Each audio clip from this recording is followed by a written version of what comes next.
It's another Victory Monday on the Where Eagles Dare podcast with Lee and Tubby. We're here and we are excited to break it down as it was. But each and every week when the Eagles win, you know what we got to do? We always got to let the music play.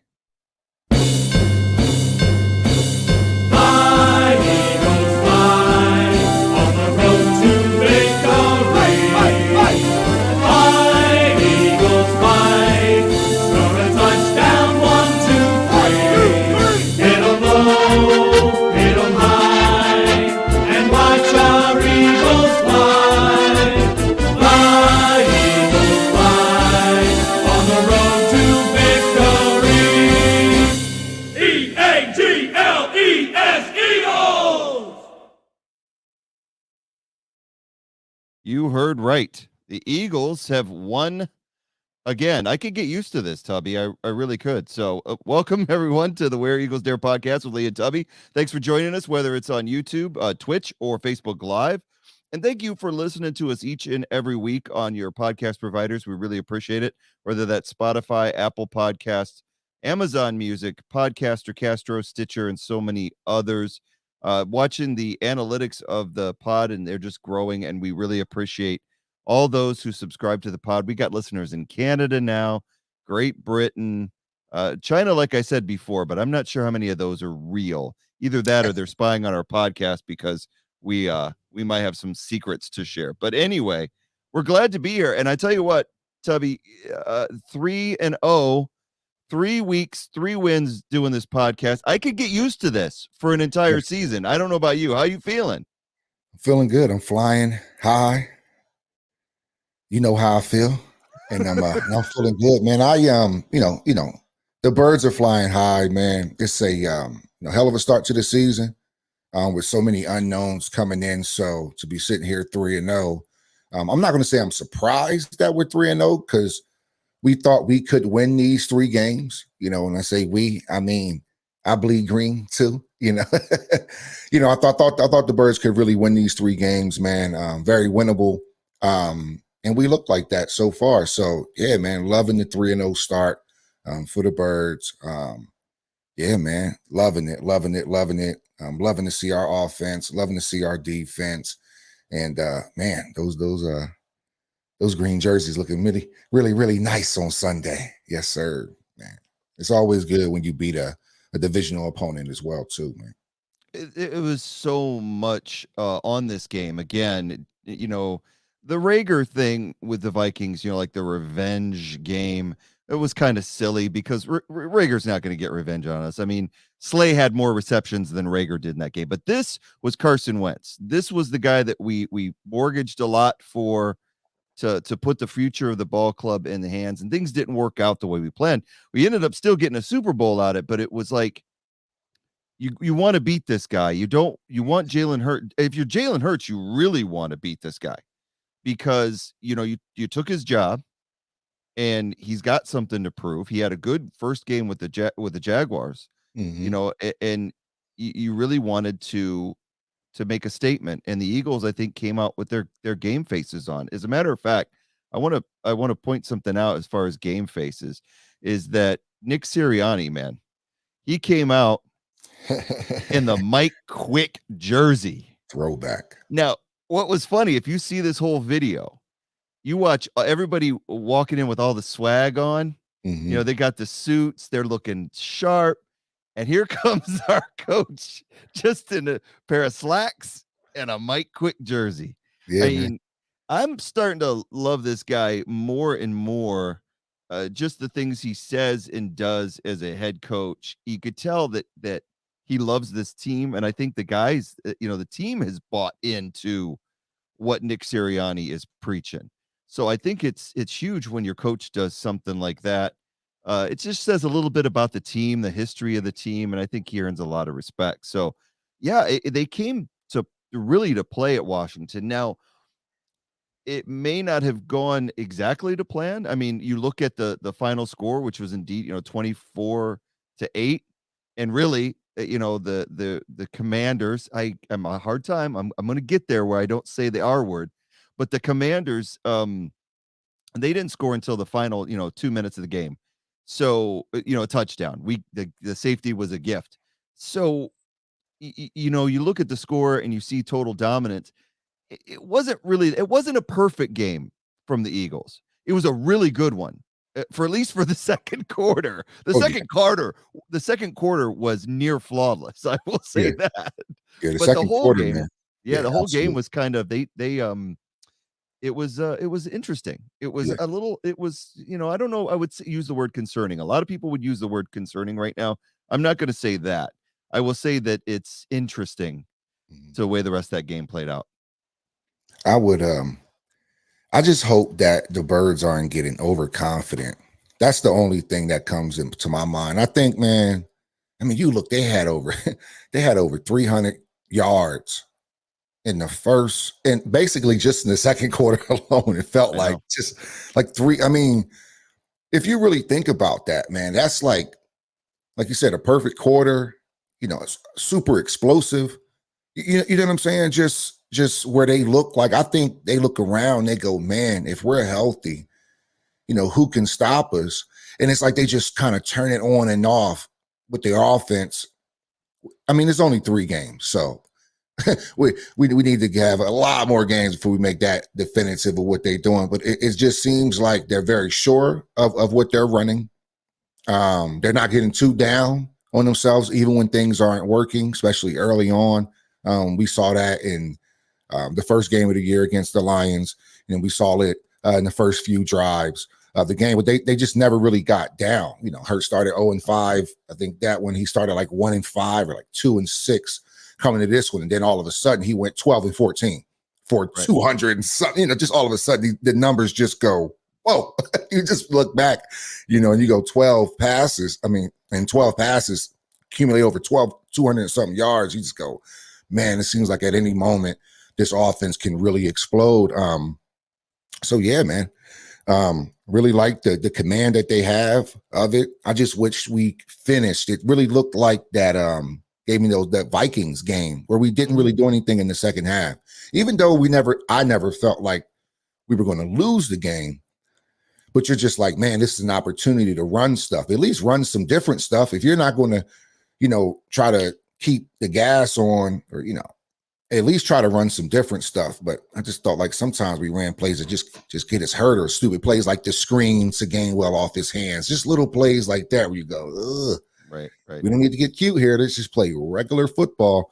That should do it. But nah, man, really impressed with the birds through these first 3 weeks. Well, you said something interesting. Yeah, they started off slow, and what was fascinating was the defense did not. The defense was hot from the start. I mean, there was some rumblings. Fletcher Cox had talked about wanting to get after his old QB, and it wasn't anything that was malicious. It Mhm. wasn't anything where he was like, I'm gonna kill the guy." I mean, they were teammates for quite a long time, but to see Fletch come out like how they did on Fire was a thing of beauty, because we've kind of been wondering about Fletch lately. He's been kind of quiet. He's been kind of absent. So, they had this nice little this little friendly meetup on the sidelines, him and Wentz, but it wasn't that friendly once the game started, Yeah, and man. Fletch put him on his back. And the thing that killed me about the defense, and the thing that really blew me away when I watched it back again today, and I watched just about every sack in detail. The majority of those sacks they got, 9 sacks on Wentz, were not blitzes, dude. Right, right. They were 4-man rush. But here's the key. Now, if you watch it back, there was one X factor in those rushes that I noticed today, and it wasn't every single blitz. It wasn't every single sack. It was that Hassan Reddick Mhm. was coming up on the left side. Brendan Graham had moved over to the right end. Now, Hassan Reddick's still playing his linebacker spot, but the ball would be snapped and they would show 5 on the line. Graham would back out and cover the tight end or cover something in the flat. And Hassan was just bulldozing people to create disruption Yeah.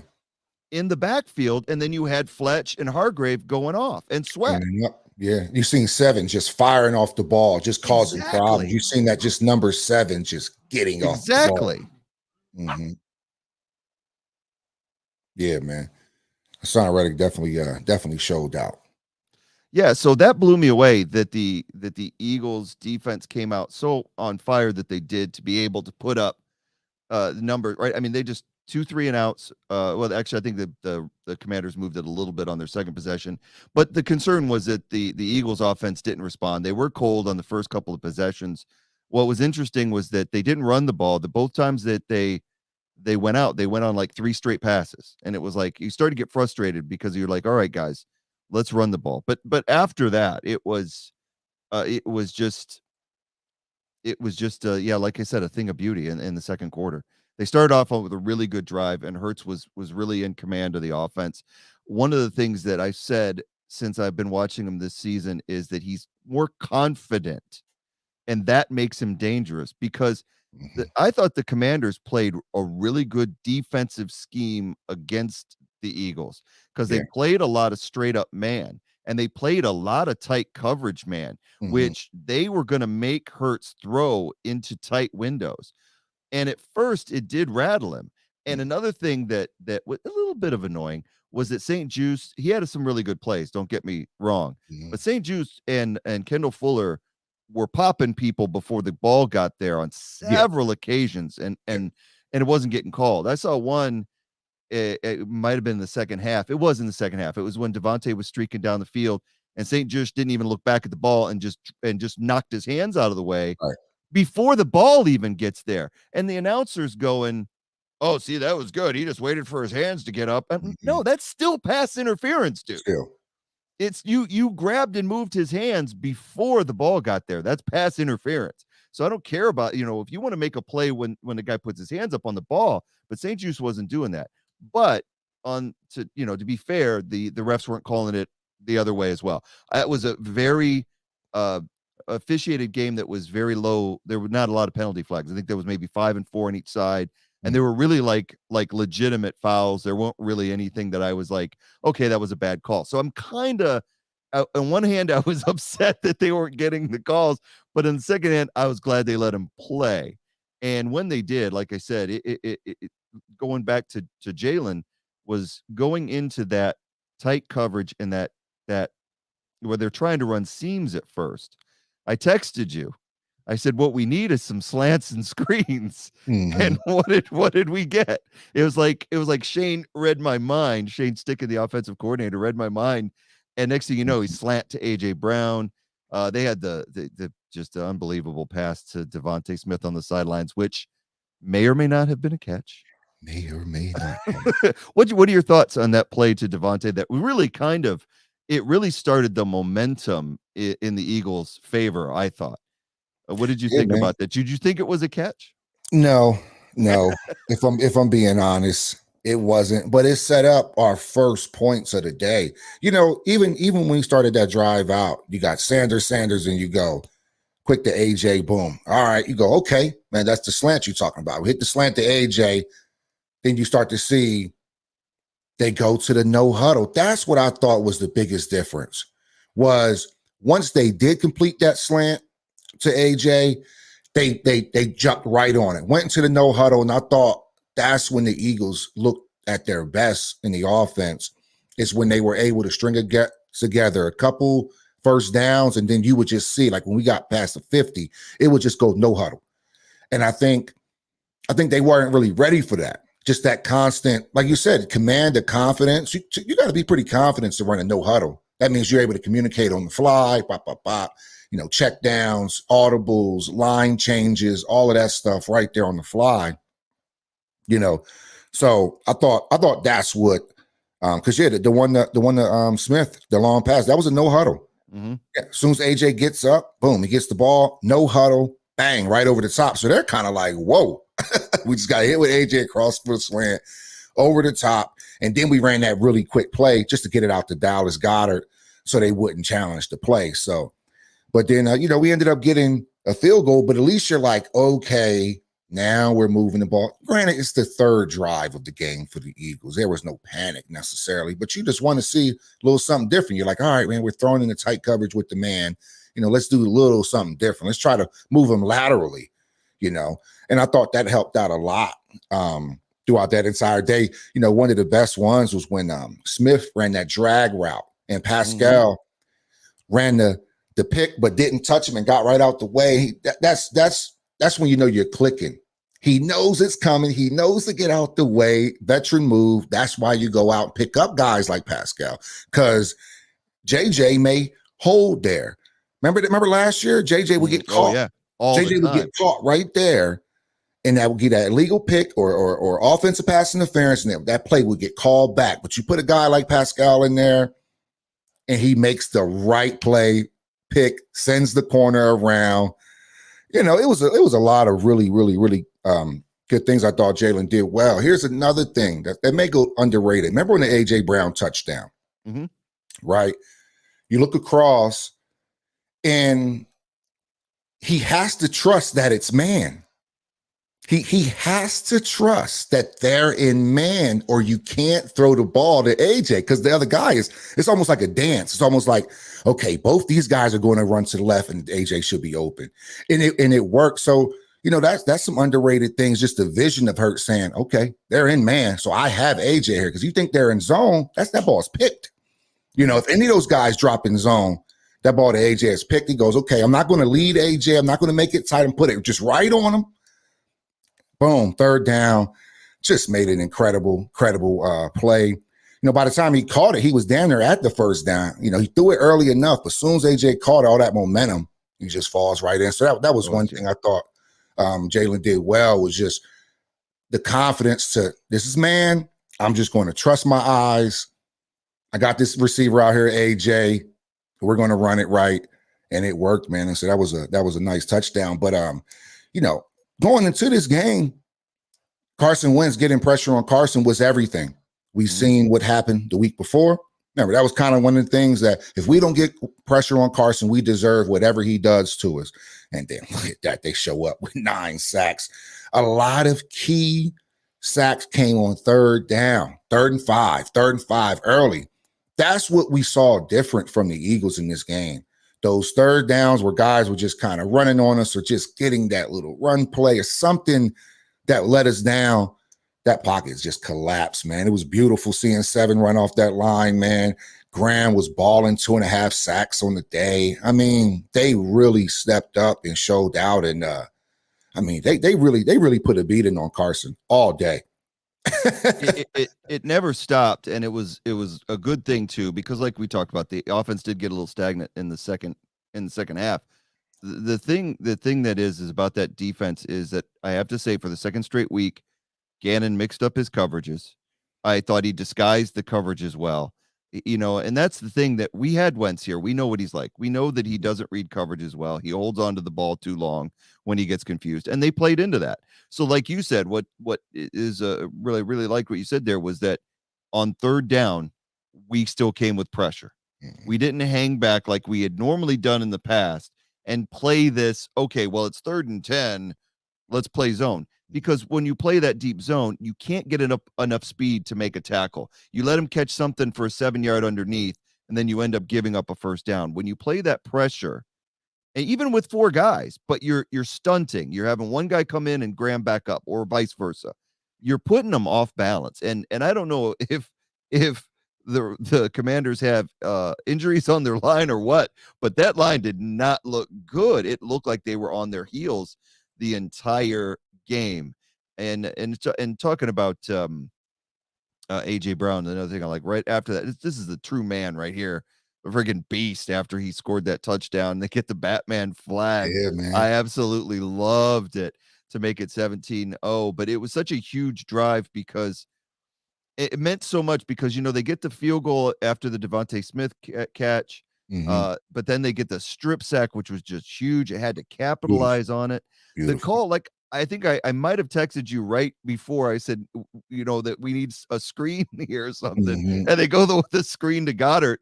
And I was like, when you watch their defense, and I was just glad that Shane Stitchen saw this, was that when you saw that they were almost exclusively in man, and it was a good strategy, because they have a good front 4 that can pressure Hurts and put everybody in tight man. It made it hard for those throws. But what are man beaters? The drag routes, crossing routes, slants and screens. Now, I didn't think we ran enough of those in the second half. I thought we still kept trying to throw downfield while you got guys that are in tight coverage. But when it did work and they were throwing the slants like the one to Goddard that made it 10-0, it was beautiful. And then again, the one to Brown, like you said, man coverage, you go up 17. And then, we go again at the end of the half. And the one thing that I said it last week. I'm like, I love the fact that Nick Sirianni is right before half. He's not sitting there running it out. If you watch the Colts and the Chiefs game, I don't know if you saw at the end of the half, Patrick Mahomes wanted to go after the Colts and get some points going into halftime. And Eric Bieniemy called a run play to run out the clock. Mahomes, he didn't go crazy, but as they were walking off, he started to needle the coach and say, "What's going on, man?" Granted, they were in their own territory, and there was a little bit of a minute left. There, anything could happen. Right. Bieniemy right there, and I do love Bieniemy as a coach. Don't get me wrong, but what I'm saying, what he did there was he played not to lose. He didn't play to win. He played not to lose. Old adage. And what Sirianni did was like, look, we're gonna keep airing it out, and that pass to Devonta and that catch to Devonta downfield. I mean, come on, dude. What a catch, man. Dude. What a, I stood up and if you look there, you can see the ref right here. Well, you can see the hand. You see the hand of the safety.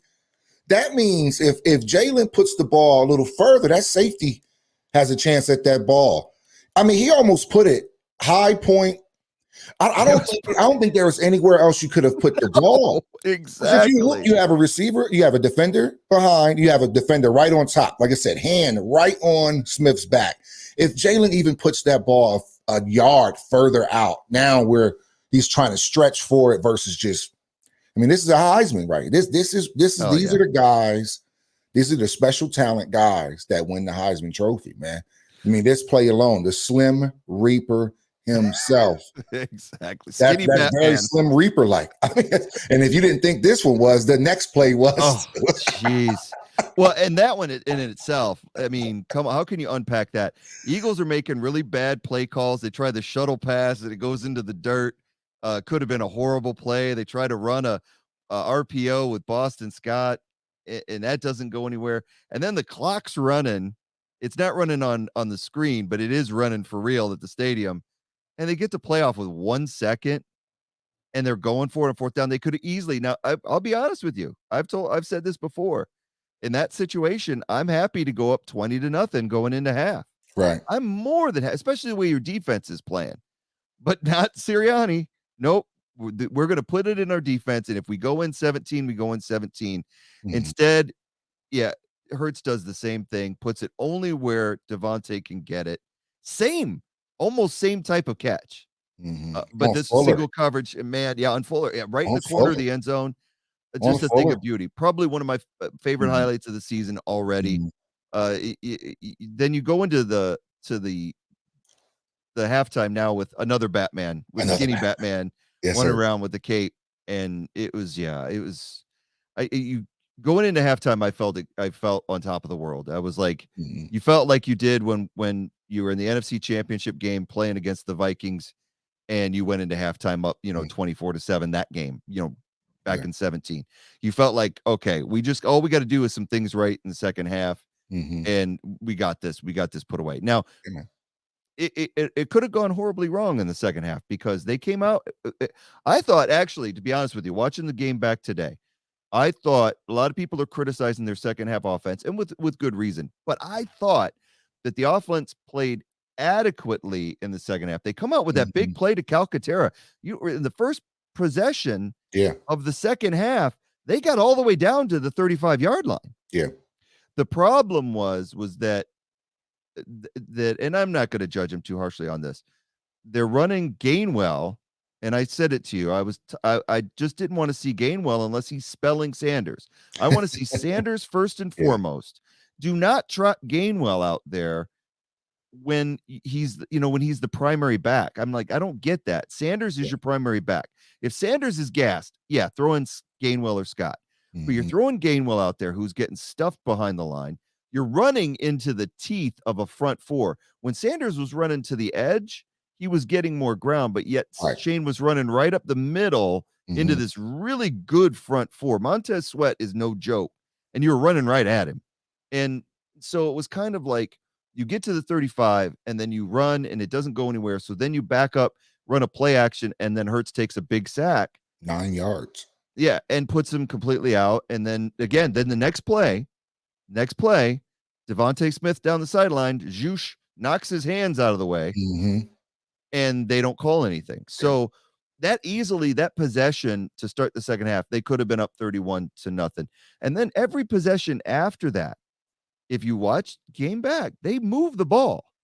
They get to almost to the 50 or past the 50 on just about every possession of the second half. Yeah. The problem is that they try airing it out. Like you said, they don't run high percentage plays to try to get the first downs. They were just playing kind of cautious. There were a couple times when Hurts rolled out to run, and instead of sacrificing his body, thank God, he just ran out of bounds rather than try to go for the first down. So people that are complaining about the Eagles offense in the second half, I will say to you this. Yes, there were things they could have done differently play calling wise, but pump the brakes a little bit. Don't get so upset because they had a huge lead. They were playing situational football. I guarantee you, if the game was 17-17 or 24-24, they would have been playing a different type of offense. I wouldn't say they were trying to run out the clock and be conservative, but they weren't necessarily trying to go for the jugular. Maybe they should have. Yeah. And it didn't work out. The same thing on the defensive side of the ball. Gannon went to a more prevent type defense. He backed off on the pressure, still was getting sacks though. Oh yeah. It was just a different type of defense because when they did that, they gave up the 2 big plays to McLaurin in the second half.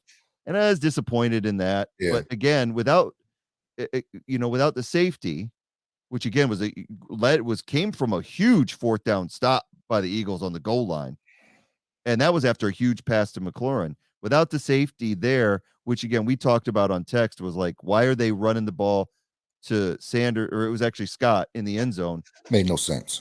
Yeah, they should have sneaked it out with Hurts first. Goddard got blown up on the play. He was not in. We need somebody in the backfield who can block. I've said that earlier. That's one piece we're missing. So if you're gonna run that play, you got to have somebody with a little bit that can block. Goddard to me is not a great run blocker, he's a big body. Yes, so you got to run around him, but I get what you mean. Technically, he's a better pass catcher. But so overall, like I said, there were situations where the game could have gotten better. The Eagles could have scored a couple of touchdown and maybe another field goal, and it didn't happen. Yeah. But the bottom line is 9 sacks and a defense that never let Carson Wentz rest until 2 minutes left in the game, put him away. Yeah. And that's all there is to it. Yeah. And we could have made it look worse. Remember the play to Pascal? And I was like, that's a little too cute for me. I would just rather Hurts we gave away points on that drive. We were on the 12-yard line? Yes. Maybe even closer than that. It was just a waste of a drive. You're like, if we get anything in that drive, a touchdown, field goal, they probably had to put the backups in because it would have looked that much better. That was still in the second quarter. Yep. Yeah, you think about how many points they scored. That they scored 24 points in the second quarter, and they had the 4th down, like you mentioned, right? And then they had to settle for the field goal when they could have had another touchdown. Right? Yeah, that Pascal play, like you said, why aren't they just quarterback sneaking it? Yeah. That was really cutesy to try to string him out. Yeah. I will say this, and I said it. I thought if Pascal kept going toward the sidelines, he would have had it because Goddard had his block. But he saw the guy coming, and he got happy feet and tried to cut it up the middle, and he went right into the defense.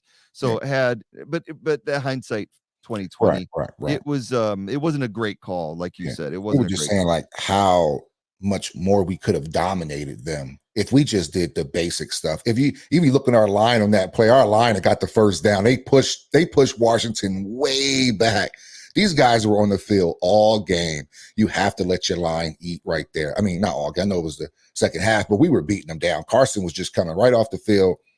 And this is what we talked about, man. Our defense played. I thought they played damn near flawless yesterday. I mean, we at some point, if you have any of the Commanders on your fantasy, with the exception of the tight end, which I had, most of those guys had a few catches there, especially if you had Samuels or if you had McLaurin. Like, they had a few catches that looked like they had a better game than they actually did. 6, 7, and 6. That's not, McLaurin was 6 for 100, 7 catches for 48. It's not. It looks like McLaurin had a great game, but if you watch that game, we didn't even know they were there until the second half. No.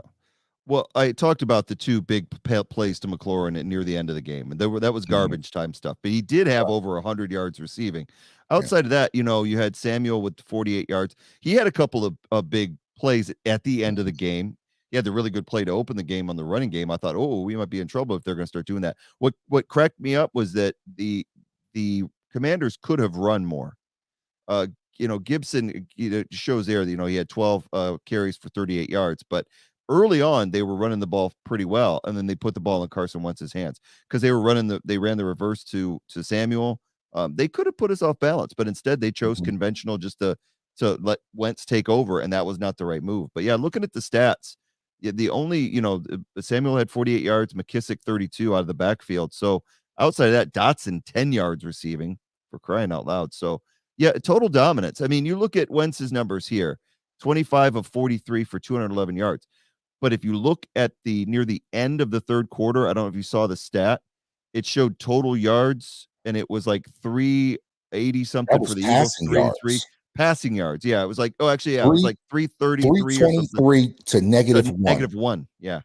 When I seen that, I was like, you know what? And I get that we have the Commanders again later on this year. But if that doesn't put I wonder if we wish we still had Carson Wentz to bed for any Eagles fan. Just know, look, man, when you look at those numbers, 323 to -1. And you look at these two players, man. I mean, Wentz, and what killed me about Wentz, man. I mean, we've talked about a lot of. What killed me.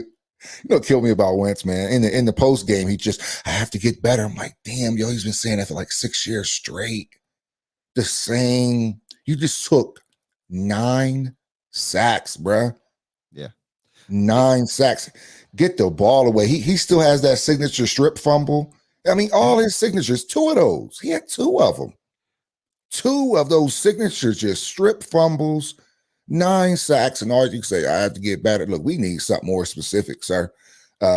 Something, because but hey, that's the Commander's problem. I appreciate that he had a terrible game. And a lot of Eagles fans aren't being that soft on Wentz because the reports came out that he wasn't that great of a teammate after Foles started getting a little shine. Yeah. And that's not really brotherly love. So if you're causing that, they said he just wasn't a good leader, wasn't a good teammate at times. I think that's why they loved and rallied around Foles so much. Because remember, back-to-back seasons, Foles took us on a rally. One for the Super Bowl, and then I think the very next year. All the way to double doink through Chicago, and then except for Alshon Jeffrey dropping a pass, a near upset of New Orleans. They had a 14-0 lead in that game until Brandon Brooks goes out with an injury. So Nick was doing it again. Everybody was like, here we go again. So we don't have those playoff memories of Carson Wentz like he think you had a good regular season, sir. And there are a lot of quarterbacks that have. We appreciate you, but Nick Foles has a statue out in front of Philadelphia. So, and it's already been 2-3 years removed now, plus the benching. He was done halfway through that season before Hurts came in and played well against the Saints. I think we were like 4-8 at the time. So Eagles are already over. I think, like I said, I think we were 4-8 when when they finally moved on from him. So considering that losing season, then the 2 that you've already been away, welcome You're welcome, man. I just know he wish he was on the other side. He said too, that's a good line. I know a lot of Yeah. those guys. That's a good. He kept repeating that. That's a good line over there. Well, when you get sacked 9 times, what else you going to say? Well, he had a good offensive line when he was here, but there was, if you look at, I'll address the 2017 thing real quick. That first part of the season, he was getting the ball out quick. He was making good decisions. And I think a lot of that goes to the credit of the offensive coaching staff. I think we're seeing a little bit of that in Jacksonville. And I don't want to talk about Jacksonville too much with what Peterson is doing with Trevor Lawrence right now. Yeah. And that's where Carson was at in that 2017 season. They ripped off a massive amount of wins. They lose to Kansas City, and then they just went on a run. The Eagles did under Carson, and he looked like he was going to be a star. The injury happened and everything changed for him. He couldn't stay on the field. And I truly believe had he maintained his form from 17, I think Doug Peterson would still be our quarterback and he'd probably still be here. I think he had a hand. I do think people had a hand in getting Peterson fired. Jim Schwartz, with his candy ass defense, backing up in the zone, because we lost a lot of games that we were leading the year that before Dougie got fired. The year Dougie got fired, just everything came off, because at that point, the leadership or the ownership, and Howie started bringing in every other coach to help Dougie out, and he didn't need it. You're seeing that in Jacksonville right now, that if he's in control of his staff, Dougie P can be a good coach. But Carson just played Dougie out of Philadelphia. And by the time that they put Jalen in, it was too late. Yeah. It was too late for Dougie. So, yeah, it is interesting that he's looking at that line and he says that it's a line he'd love to have, because that is the subject of this week's.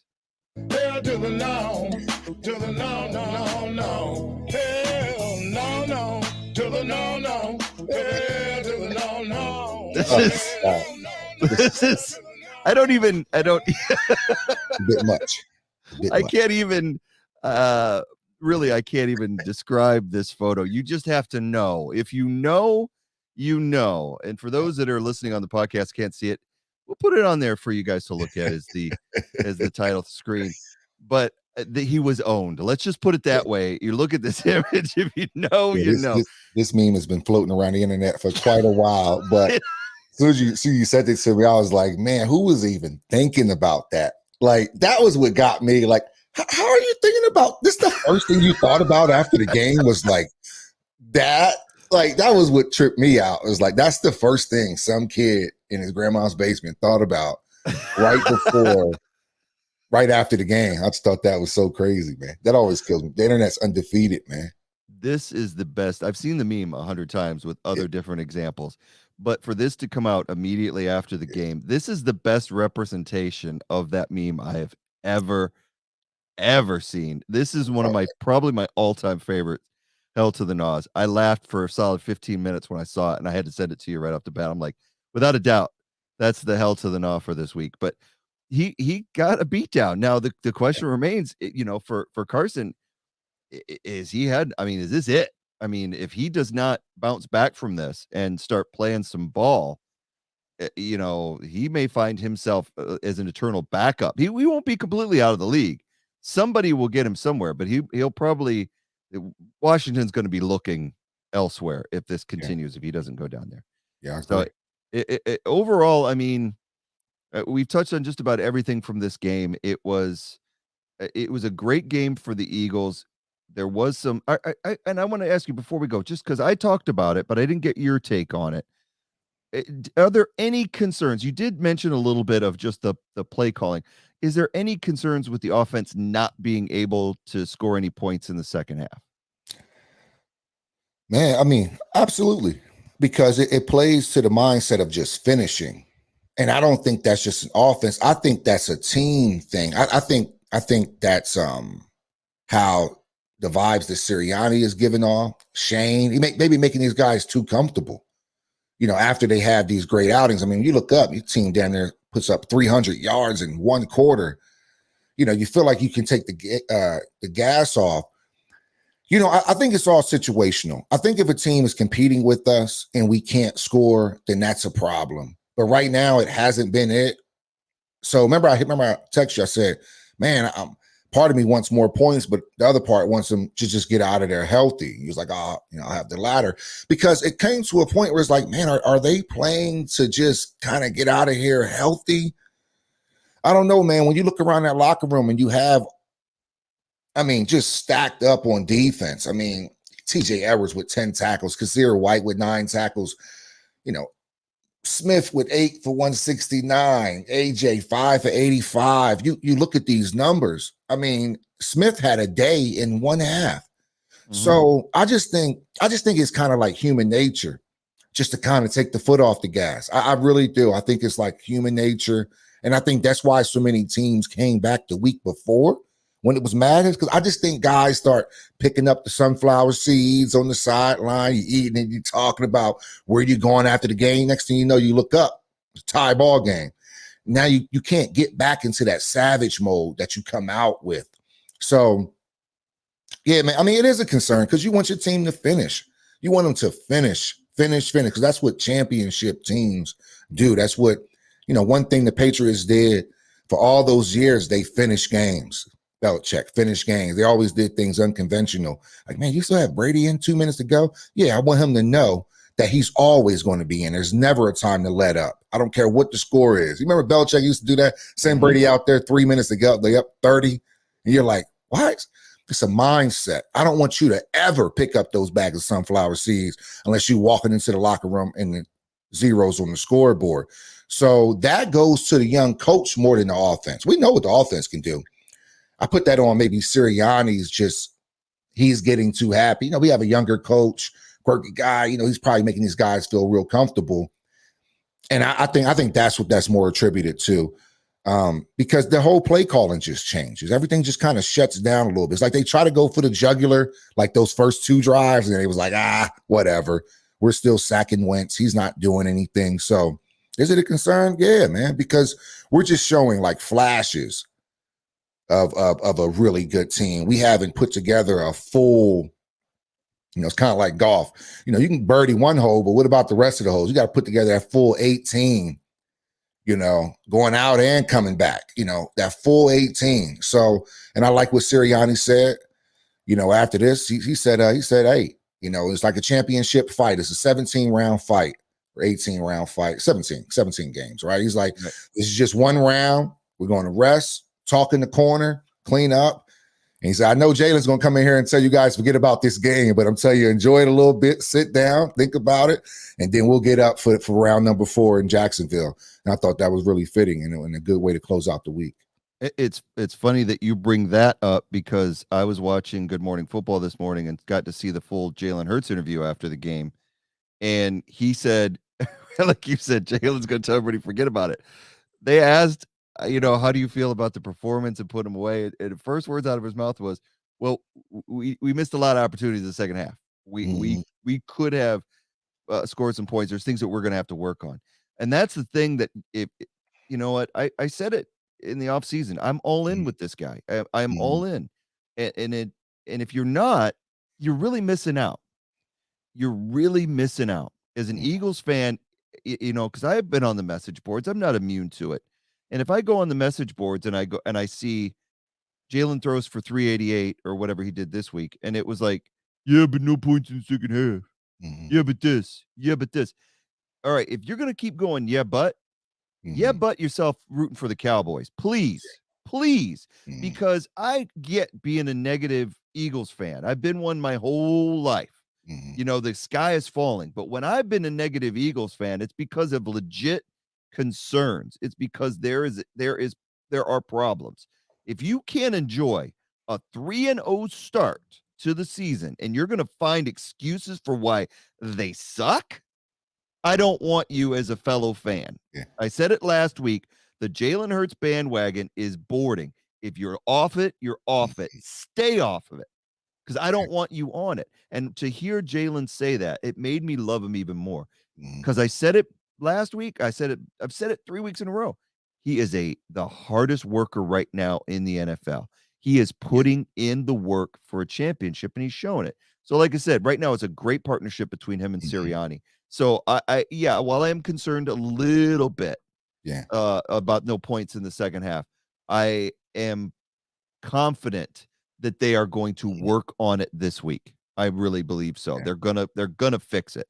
And before we move on to next week, you know what I think it is with Jalen that it's that may be a little underrated is that most quarterbacks, when you come into the NFL, there's not much turmoil. Yeah, Joe Burrow transferred from Ohio State, but that's rare. Most of the times you got these guys, if you make it to the league, you've been the man wherever you've been at, right?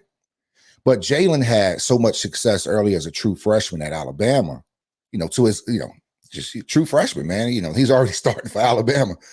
And then you go through that turmoil, where you get benched in the national championship game. And then you get, then your second string next year. But a lot of folks don't talk about how in that Georgia game, Tua struggling the whole Georgia game. Then Tua gets hurt. They're down. Jalen comes in, 2 touchdowns, win the SEC championship game. It was like what happened in reverse. And Tua stunk up that whole game. But Tua was never benched. But Jalen just sat there nice quietly. Tua goes down. Jalen comes in, 2 touchdowns, win the SEC championship game, then transfers at his height, where the Alabama fans are like, oh man. And they never really had a lot of success with just Tua there after that. And he goes to Oklahoma, and he only loses out to Joe Burrow's 60 touchdown, record-breaking collegiate 60 touchdown performance for him to win the Heisman over Jalen that year. And Jalen had an incredible season at Oklahoma. Mm-hmm. So he's dealt with a lot. Having a coach like Nick Saban, you're already at the top, as far as, just the coaching and the atmosphere, the environment. And I think he knows that coming to Philly, that just as high as they had Jalen up before he got benched in the national championship game, they can do it here again. And I think that's why he showed up to these press conferences like, I don't even trust y'all. I know the moment I do something wrong, y'all gonna act like I'm the worst quarterback in the NFL. So I'm gonna just take it week to week with y'all. I'm not gonna be up here keying. I'm just come up here, do my business, and go home. So that's why I think he comes from that downward spiral that he hit at Alabama. And can you imagine being on top of the world and all of a sudden people are like, you got benched in that, even though you're still one of the greatest athletes in college, you're sitting here with this doubt, Then you finally catch a system where you can be consistent from year to year. And this is the first time we've seen this since high school with Jalen. But I think when it comes to the media, I think he's always going to keep the media at arm's distance because he has already been through what it's like when they turn and everything flips on you and you're one rotation of the ball. You're one game, especially in Philly. You're only as good as your last game. They were buying Mark Sanchez cheesesteaks and he beat Dallas on Monday night. And then they wanted him out of Philly 2 weeks later. It's Philly. Exactly. So I think we have a mature quarterback. He's young, but he's mature. He's not falling for some of those okie dokes. I don't know if you've seen in his press conference where he's real cautious. He's like, forgot what they asked him. He's like, what else did he say? Like, before I answer your question, right. What else did he say? He's just calm. He's just not overwhelmed. You can see how he's looking at these dudes like he's been shutting them down in the offseason with these little stupid questions. And he was just been like, look, man, we're not talking about that, man. We're moving. He's just been keeping the Philly media at arm's length because he know those guys are from Allentown that work at the Delco factory. Can't wait for him to mess up. And he knows that and he feels that. And hey, everybody likes a winner. He gets that. He knows that. So I think that's what we're getting in Jalen, man. That's why I said last year, man, we need to treat him right because any team would love to have him. And you look around the NFL right now, a lot of teams would love to have Jalen Hurts as their starting quarterback. And that is, I'm going to just leave it at that. Yeah, there you go. And that's the thing is, so all I'm saying is enjoy it. Mm-hmm. Stop trying to sabotage it because there is a lot of people who are coming around and saying, okay, maybe this guy, maybe last year. All I had to say was like, what is your problem? It's his second full year as a starter. Yeah. Where's your patience level for crying out loud? Yeah. And what's funny is, the Eagles are 3-0 now. And who else is 3-0 right now? Tua and the Dolphins. Isn't that? Yeah, that's just crazy how things work out. Is that who's leading the league? Now, my son is, again, a massive Dolphins fan. So he was throwing out the whole Super Bowl thing. I'm like, dude, there's 14 games left in this season. Let's not even talk about it. They were doing it last week saying, oh, Buffalo and Philly in the Super Bowl. Let's not even go there. Let's I'm not win even the halfway division. there. We got a team that's 2-0 playing Dallas tonight that could go 3-0, and we're not even going to be in sole place of the East if that happens. Right. So there's good teams in the East. We got Dallas to worry about. We got a lot to go on. A lot. But the next game is another big one, and we are going to talk about this on Wednesday. I think we said Wednesday. We say Wednesday or Thursday. I forget. I don't remember. I think we said Wednesday. We're going to do Wednesday. Wednesday. That's right. So this is our next podcast. We're going to talk about Doug Peterson coming back home to Philly. Hopefully we treat him right because he deserves to be treated right. And then once the game starts, I hope they beat him like a rented mule. I mean, that's what we hope. So we're going to preview this game. We're not going to talk about it right now. There is a lot to talk about in this game, but we're going to save that. We're going to save that for the next podcast, which is going to be a good one. Because like I said, we got a lot to unpack going in this game. We could start the season potentially 4-0, and I would love it if that happens. We've got next game at home. Let's do it. Hell yeah. So again, want to thank everybody for joining us on the Where Eagles Dare podcast on the live stream, whether you're watching us on YouTube, Facebook Live, or Twitch. And we also want to thank all of our regular listeners who listen to us over the air on the podcast providers, whether that is Apple Podcasts, Spotify, Amazon Music, Stitcher, Podcaster, Castro, and so many others. If you want to send us a suggestion, if you want to just make a comment and just say, hey guys, you guys suck, that's fine too. You can always hit us up at our email address. That is lee.bird, that's BYRD.eaglesdare@gmail.com. We'd be happy to answer anything that you want to ask us. Also, we do our fantasy football podcast each and every week. I'm not going to talk about how I'm doing in fantasy because I want to maintain a positive attitude. Right now, I feel like the coach of the Buffalo Bills after they lost to Miami, and I want to slam stuff into a wall.